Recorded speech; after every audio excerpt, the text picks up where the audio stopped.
بعض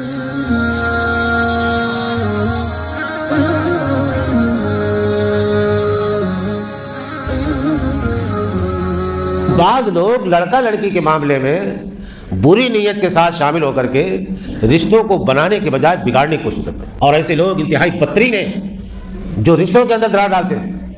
شیطان کو سب سے زیادہ خوشی ہوتی ہے جب ایک میاں بیوی کے درمیان طلاق واقع ہوتی ہے۔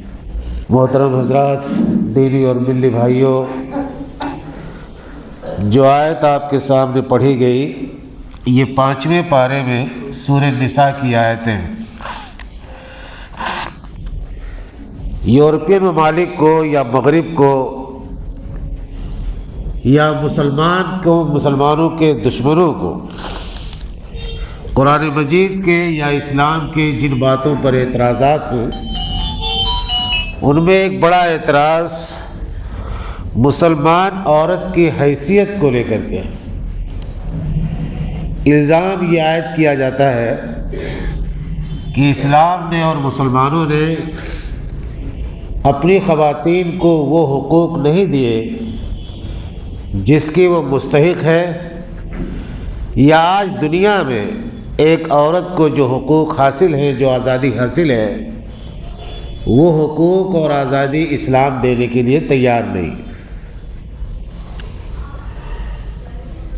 الحمدللہ تمام تر بے عملی بدعملی کے باوجود آج مسلم معاشرے میں، مسلم سماج میں ایک مسلمان عورت جتنے احترام کے ساتھ، عزت کے ساتھ رہتی ہے اور جس طرح سے اپنی عزت اور عصمت کو محفوظ رکھتے ہوئے رہتی ہے، وہ قابل فخر ہے اور دوسروں کے لیے قابل عبرت بھی، کیونکہ اسلام عصمت و عزت کی حفاظت کو سب سے زیادہ اہمیت دیتی ہے، لیکن جنسی انارکی، بے حیائی کے طوفان میں جو لوگ اپنے آپ کو گھیر چکے ہیں وہ اس کی اہمیت کو نہیں سمجھتے۔ آج تو جنسی آزادی اتنی زیادہ عام ہو گئی ہے کہ آدمی کو جہاں ضرورت ہو جائے اپنی ضرورت پوری کر سکتا ہے، شرط صرف یہ ہے کہ سامنے والا راضی ہو۔ لیکن اسلام نسلوں کی حفاظت جس انداز میں کرتا ہے، نسلوں کی حفاظت نہیں ہو پائے گی اگر اس قسم کی بے محابہ آزادی مسلم سماج کے اندر پیدا کر دی جائے۔ بہرحال اسلام کی بہت ساری چیزوں پر اعتراضات ہیں اپنی جگہ پر، لیکن ایک مسلمان کی حیثیت سے قرآن مجید کی ان آیات میں اللہ تعالیٰ نے پیغام کیا دیا ہے، تعلیم کیا دی ہے، اسے ہمیں سمجھنا چاہیے، اور اگر اس پہلو سے ہمارے اندر کوئی کمی یا کوتاہی ہے تو اس کمی اور کوتاہی کو دور کرنے کی کوشش کرنی چاہیے۔ اللہ نے فرمایا کہ الرجال قوامون علی النساء، کہ مرد عورتوں کے قوام ہیں۔ قوام کا لفظ آپ جانتے ہیں قامہ سے، جس کے معنی ہوتے ہیں کھڑے ہونے کے، سہارا دینے کے، یا کوئی آدمی کھڑا ہے آپ اس کو کھڑے رہنے میں سہارا دے دیں، اسی کا مبالغے کا صیغہ قوام ہے۔ عام طور سے ہمارے اردو مترجمین نے اس کا ترجمہ نگراں کیا ہے، محافظ کیا ہے، کہ مرد عورتوں پر نگراں ہیں یا ان کے محافظ ہیں۔ اللہ تعالیٰ نے اس کی دو وجہ بیان فرمائی۔ ایک وجہ تو یہ ہے کہ اللہ تعالیٰ نے اپنی مخلوق میں بہت ساری مخلوقات کو دوسری مخلوقات پر فضیلت عطا کی ہے، کوئی صفت یا کوئی کوالٹی ایسی رکھی ہے جو دوسرے کے اندر نہیں ہے۔ تو اللہ تعالیٰ نے مردوں کے اندر بعض ایسے خصوصیات اور امتیازات رکھے ہیں جو عورتوں کے اندر نہیں رکھے، اس وجہ سے کہ عورتوں کو ان کی ضرورت نہیں۔ سامنے کی بہت ساری چیزوں کو ہم دیکھ سکتے ہیں۔ ایک مرد جتنی محنت کر سکتا ہے، پسینہ بہانے والا کام کر سکتا ہے، دن بھر تیز دھوپ میں اینٹ روڑے اور پتھر کا کام کر سکتا ہے، کھیتوں میں جس طرح سے محنت کر سکتا ہے اس کی امید ایک عورت سے نہیں کی جا سکتی۔ اسی طرح سے بچوں کی پیدائش، ان کی پرورش، ان کی دیکھ بھال کی جو ذمہ داری ایک عورت ادا کرتی ہے وہ ذمہ داری ایک مرد ادا نہیں کر سکتا۔ تو اللہ تعالیٰ نے ہر صنف کے اندر، مرد کے اندر اور عورت کے اندر الگ الگ خصوصیات رکھی ہیں، اور یہ خصوصیات اگر ڈیمیج کر دی جائیں، ان کو تسلیم نہ کیا جائے تو صورتحال بہت ابتر بدتر ہو جائے گی۔ آپ دیکھتے ہوں گے کہ دنیا میں مسلمان عورتوں کی آزادی کے نام پر جس طرح سے ان کے اعضاء کی نمائش کی جاتی ہے یا کرائی جاتی ہے، ایک غیرت مند عورت اس کو برداشت نہیں کر سکتی۔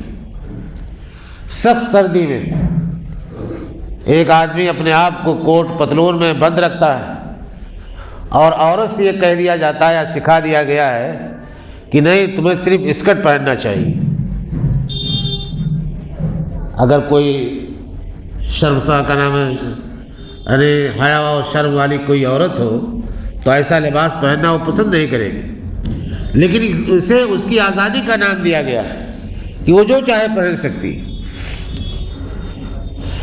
دوسری بات اللہ تعالیٰ نے فرمائی کہ بما انفقوا من اموالہم، اور اس وجہ سے اللہ تعالیٰ نے مردوں کو عورتوں پر نگراں بنایا ہے کہ مرد اپنا مال خرچ کرتے ہیں، اپنی کمائی خرچ کرتے ہیں۔ دونوں کی نفسیات میں اور مزاج میں زمین آسمان کا فرق ہے۔ ہم میں سے بہت سے لوگ ازدواجی زندگی گزارتے ہیں، کاروبار کرتے ہیں، محنت کرتے ہیں۔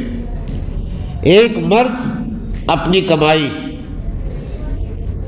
دسترخوان پر اپنے بچوں کے ساتھ کھانا کھا کر کے خوش ہوتا ہے، اللہ کا شکر ادا کرتا ہے، کسی پر تانا نہیں مارتا کسی کو کہ میں کما کر کے لایا ہوں۔ لیکن اللہ تعالیٰ نے عورت کی یہ نفسیات نہیں رکھی۔ اس کے مزاج کی کمزوری یہ ہے کہ کسی نہ کسی مرحلے پر اپنی جذبات کا وہ اظہار کر بیٹھتی ہے۔ اسی لیے کمانے کی بنیادی ذمہ داری اللہ تعالیٰ نے عورت پر نہیں بلکہ مرد پر رکھی ہے۔ آپ یہ سوال کر سکتے ہیں کہ بہت ساری عورتیں اپنے شوہروں کے مقابلے میں زیادہ ذہین ہوتی ہیں، زیادہ محنتی ہوتی ہیں، زیادہ مینجمنٹ کا کام کر سکتی ہیں، اچھی طرح سے ملازمت کر کے زیادہ پیسے بھی کما سکتی ہیں۔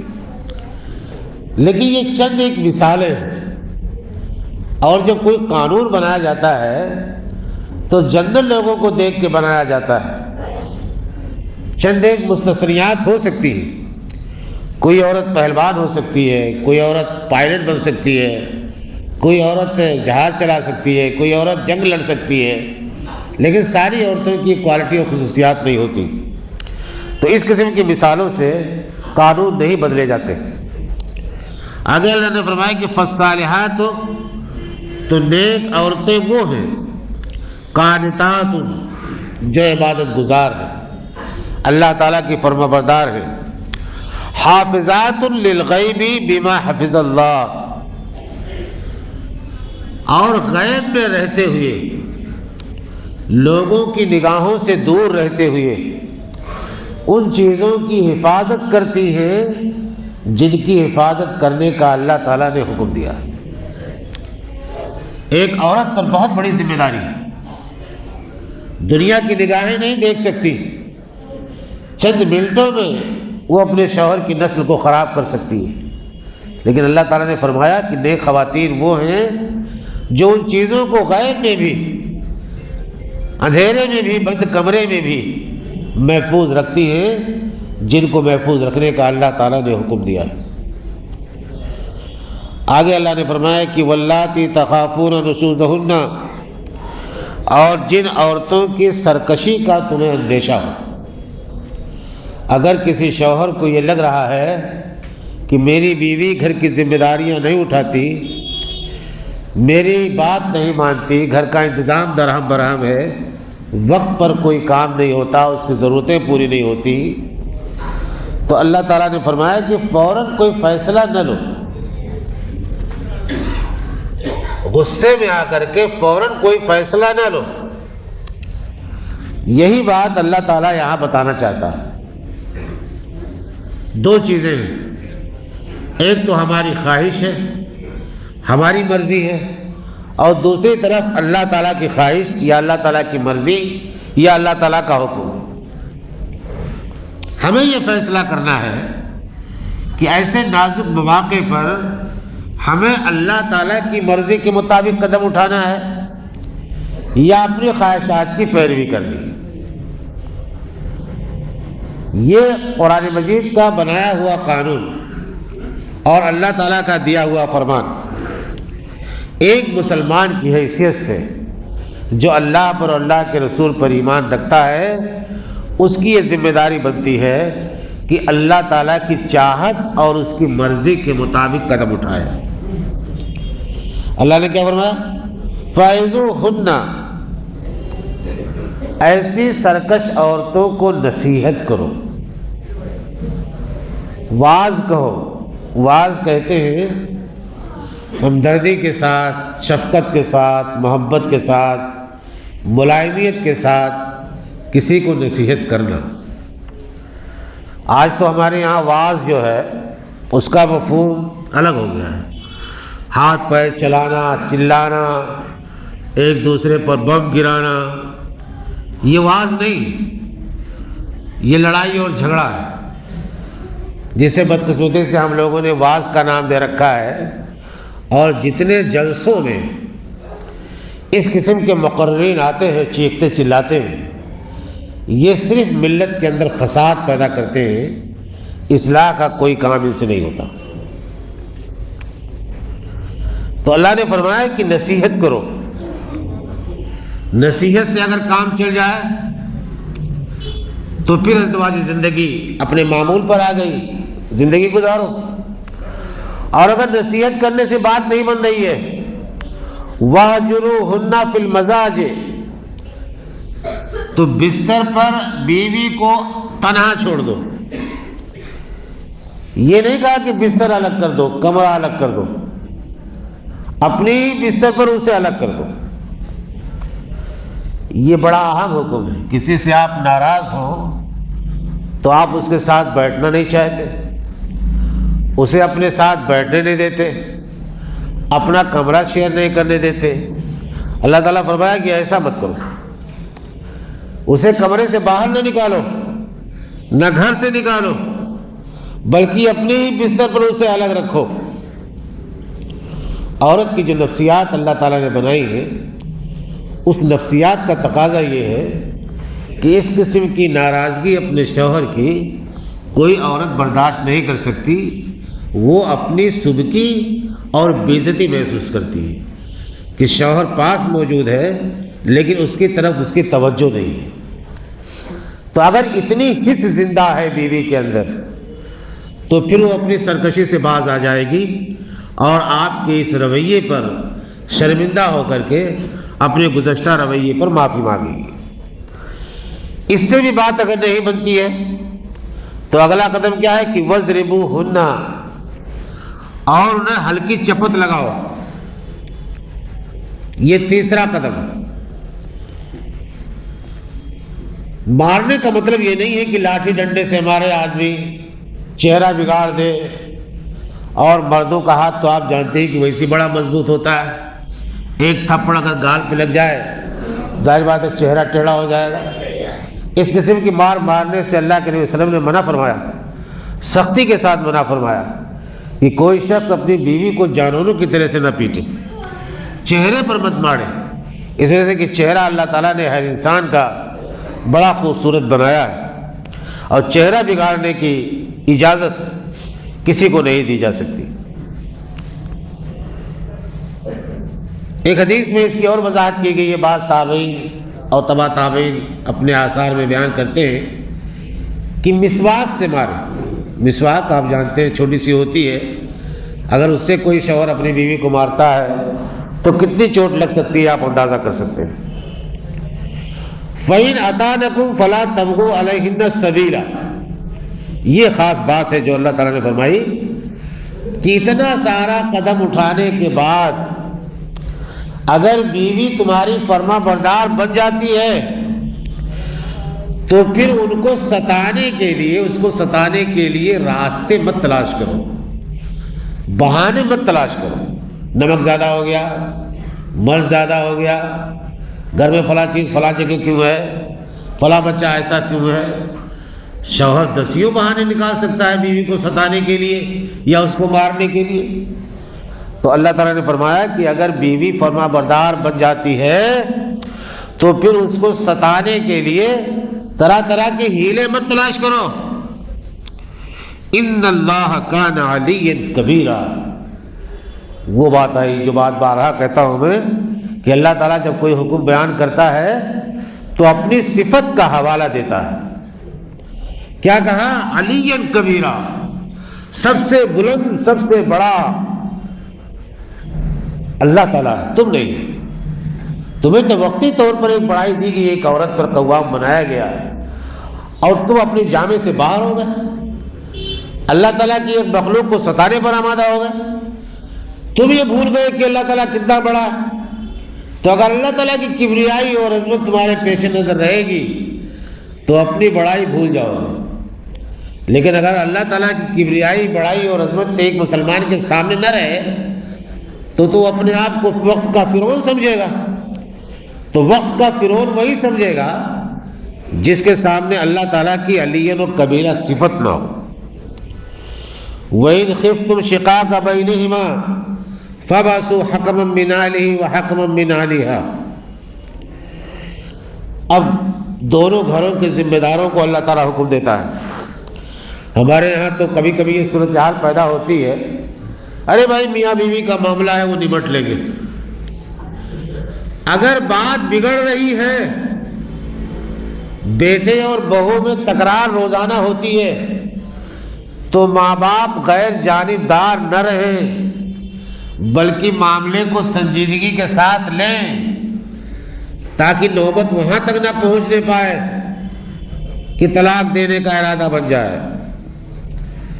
تو اللہ نے فرمایا کہ اگر تمہیں ڈر ہو کہ دونوں کے درمیان نا اتفاقی بڑھ چکی ہے یا بڑھ جائے گی، فَبَعْثُوا حَكَمًا مِّنْ أَهْلِهِ وَحَكَمًا مِّنْ أَهْلِهَا، تو پھر لڑکی کے گھر کی طرف سے ایک حکم بناؤ اور لڑکے کی طرف سے بھی ایک حکم بناؤ۔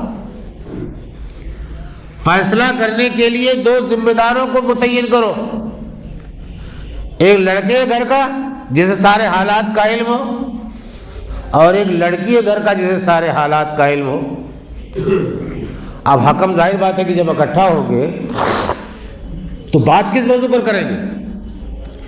قرآن مجید کا اشارہ یہ ہے کہ حکم وہی بنایا جاتا ہے جسے حالات کا علم ہو۔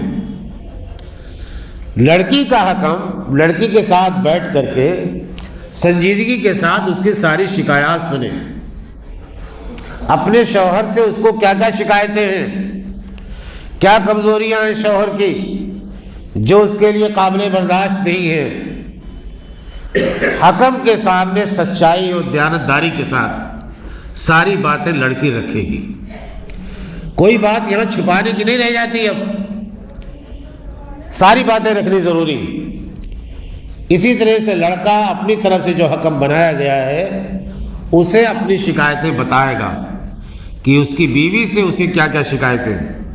یہاں بھی کسی جھوٹ سے، کسی فریب سے کام لینے کی اجازت نہیں۔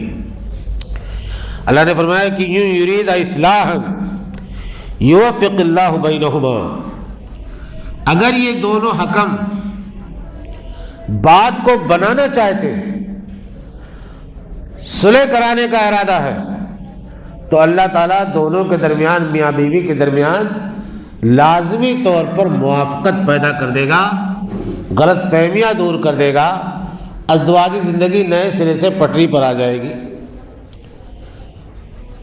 اس سے کیا پتہ چلتا ہے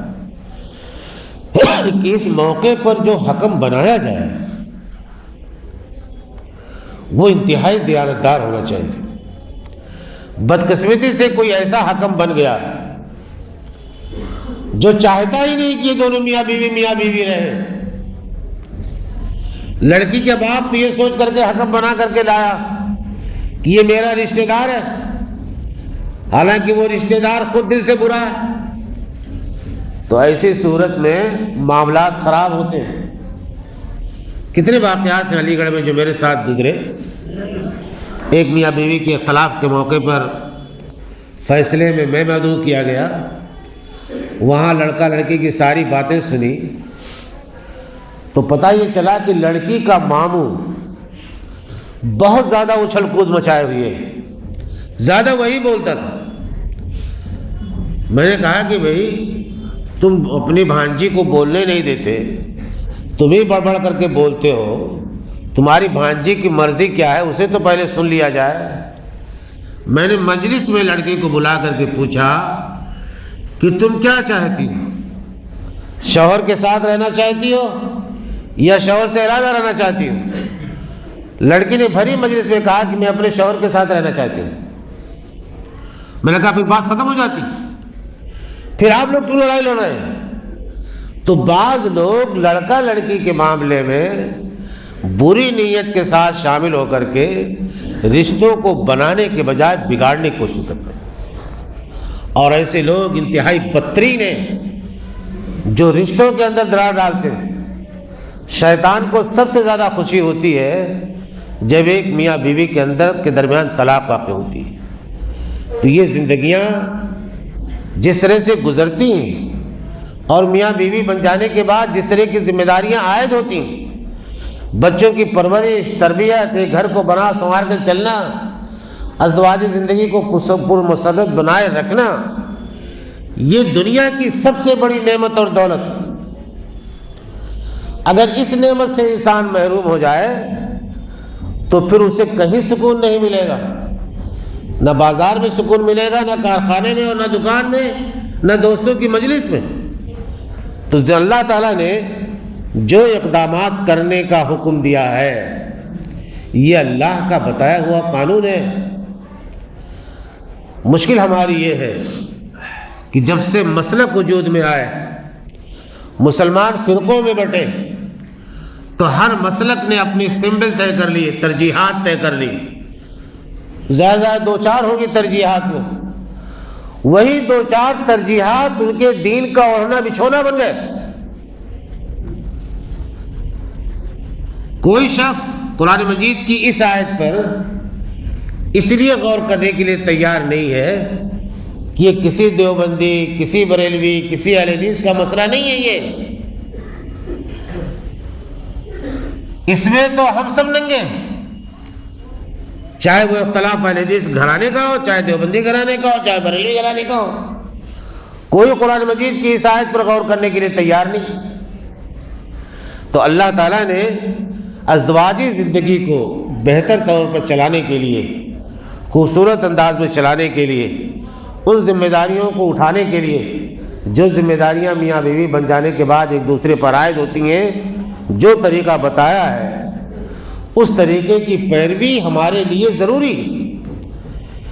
ایک مسلمان اسی کو کہتے ہیں جو اللہ کی سنتا ہے، نبی کی سنتا ہے، اور اللہ تعالیٰ نے قرآن مجید کے اندر جو بات بیان فرمائی ہے، اگر یہ ہمارے علم میں آ گئی ہے اور آ جانی چاہیے، اور جو نہیں آئی ہے اس کے بارے میں ہمیں فکر مند ہونا چاہیے، اور علم میں آ جانے کے بعد ہمیں ان پر عمل کرنا چاہیے۔ اللہ نے پھر وہی اپنی صفت کا حوالہ دیا، ان اللہ کان علیما خبیرا۔ حکموں کے تعلق سے بات کہی گئی ہے کہ یاد رکھو اللہ تعالیٰ علم رکھنے والا ہے، خبر ہے اسے ہر چیز کی۔ لڑکی نے کیا باتیں کی ہیں، لڑکی کے وکیل یا حکم نے کیا باتیں مجلس میں پیش کی، لڑکے نے کیا بات اپنے حکم کو بتائی ہے، اور حکم نے مجلس میں آ کر کے کیا بنیادیں بتائی، اور کس بات سے کہہ رہا میں معاملے کو بنانے یا بگاڑنے کی کوشش کی۔ تو یاد رکھو اللہ تعالیٰ سب سے زیادہ علم رکھتا ہے۔ یہاں کوئی خیانت اگر کی تو انتہائی بدترین آدمی قرار پاؤ گے، اور اسی طرح سے اللہ تعالیٰ باخبر ہے، ہر چیز کو جانتا ہے، تمہارے ظاہر کو بھی جانتا ہے، تمہارے باطن کو بھی جانتا ہے، کوئی چیز اللہ تعالیٰ سے چھپی نہیں رہ سکتی۔ صفات الہیہ کا ہمارے عمل میں، ہمارے فکر میں بڑا کردار ہے۔ بدقسمتی سے اسلامی تاریخ میں صفات الہیہ کو دوسری جگہ لے جایا گیا، معتزلہ، جہمیہ، مشبہہ، معطلہ، بنو عباسیہ کے زمانے میں بہت سارے فرقے پیدا ہوئے کہ اللہ تعالیٰ کی صفت اللہ تعالیٰ کی ذات کا حصہ ہے یا صفت الگ سے چیز ہے، ذات کا حصہ نہیں ہے، بلا وجہ کی بحثیں پیدا کی گئیں۔ اور صفات الہیہ کی جو معنویت تھی قرآن مجید میں اس کو جس انداز میں پیش کیا گیا، ہر حکم کے ساتھ اللہ تعالیٰ کی ایک صفت جوڑ دی گئی تاکہ اس حکم سے اس صفت کا تعلق بنے۔ لیکن اس پہلو سے اگر آپ دیکھیں گے تو ہماری تفسیریں بھی خالی ہیں۔